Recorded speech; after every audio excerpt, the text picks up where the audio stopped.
absolute disaster. Every single move, he's lost out on an advantage. Given the chance to Ding to strike back, and did you see that? Ding actually looked at Yan. He looked at Yan there with this puzzled expression. Yan has blown this away. Rook e6 on the board. No way for Yan to come back. If f3 doesn't work, that is the third pawn that Yan has just given to Ding for free. What is this? This is supposed to be a world championship match. And this is why liren played rook e2.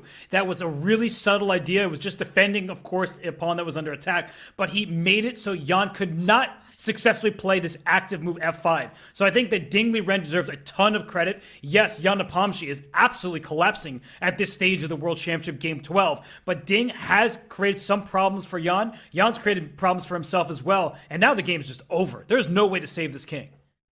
Did you see Yan there? The round just slip out of his hand in this game 12. Jan Nepomniachtchi feeling the heat. Ding Liren in driving seat is not just about losing this game and Ding striking back. But if that was to happen at this moment, Yan knowing what he messed up, Fabi, the momentum of the match will completely shift in Ding's favor with this comeback. Yeah, it's difficult to because on the one hand, I really feel for Jan in this moment.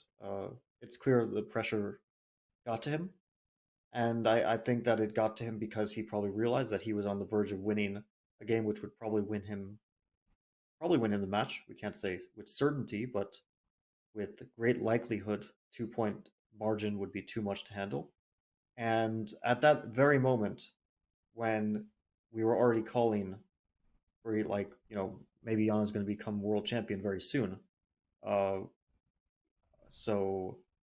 with 40 minutes on the clock, not like when Ding collapsed in game 7, it was shocking, but it was still very much associated with time, trouble, panic. This was unprovoked mistakes, just pressure of the match dictated what happened in the end of this game. And now he's of course, as soon as rook takes e6 happened, he understood what he had done to his position, but it was already headed that direction. Like he had gone from completely winning to like, just compare the position before b4 and before f5. It's the same position without his b and c pawns, exactly the same. He's just missing his b and c pawns. Besides that, the position is identical. We've maneuvered a lot, but the b and c pawns somehow magically disappeared from the board, and obviously something went pretty wrong for that to happen. Position to figure out rook g8, queen e4. All this is forced. Checkmate is threatened. You have to take away this bishop. And after queen takes, queen d5 check looked very good, but the bar went back towards the center. After queen h4 here, you have this move attacking the h3 pawn. Oh, and a move has been made. It is queen to b7 and a mistake back. I will get back to this in a second, but this was a very complicated. I will show this later because queen b7 was Ding's choice. He also doesn't find the best move. Yeah, I have to say, these guys are just fried at this point. Like, they've stopped calculating. And players, they're super strong, but they're strong because they can calculate. They're not strong because they can instantly spot the best move. Nobody can. So yeah, they turned off their desire to calculate, or maybe just their tiredness caught up with them that they don't want to exert that effort, but they're like, it's such a complex position, they're just blitzing. And I have to say, I know position that maybe there was a bishop takes g6 that should have been played first, but he plays bishop b8, does Jan Nepomniachtchi, and oh my goodness, whoa! The evaluation bar went all the way up in liren's favor.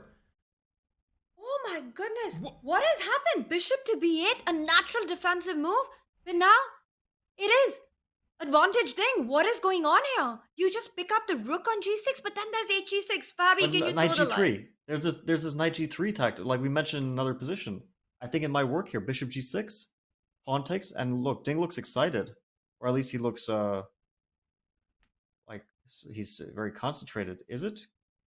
But I don't know if that works out because knight g3, f g3, and queen d2 is coming to mind.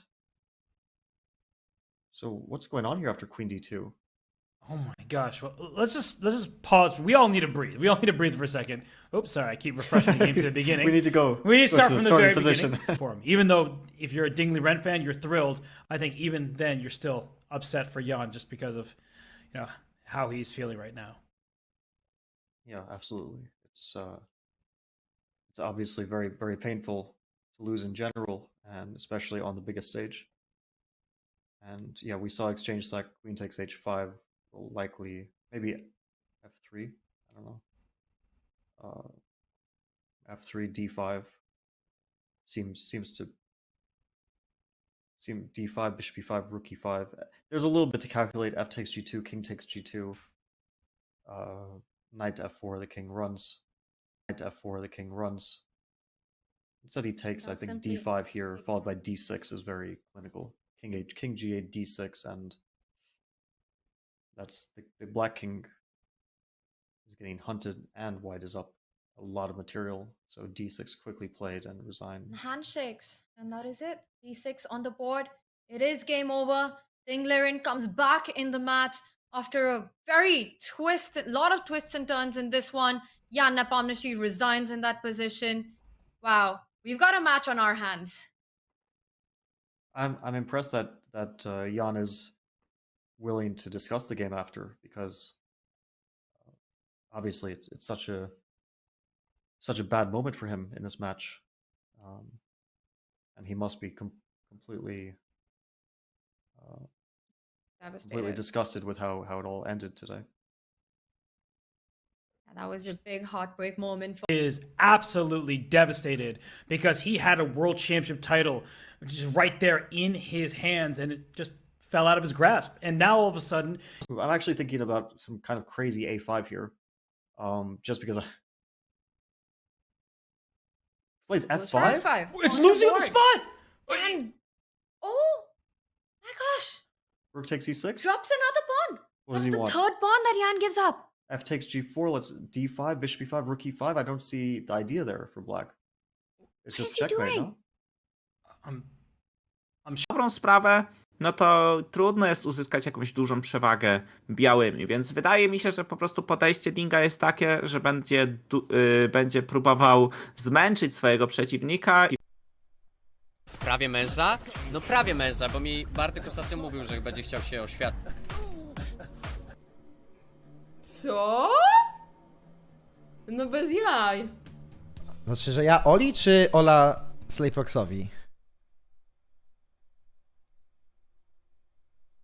There's the d5 is met by bishop e5. There's actually a threat of knight takes f2. It's a pretty strong threat. It probably doesn't work out for black anyway, but you know. Bobby, I think at this point, Jan is just incapable of making a move right now. He's just in complete shock. No, I'm just trying to like find some move not to. Okej, nie ma mata. Ha, kto by się spodziewał?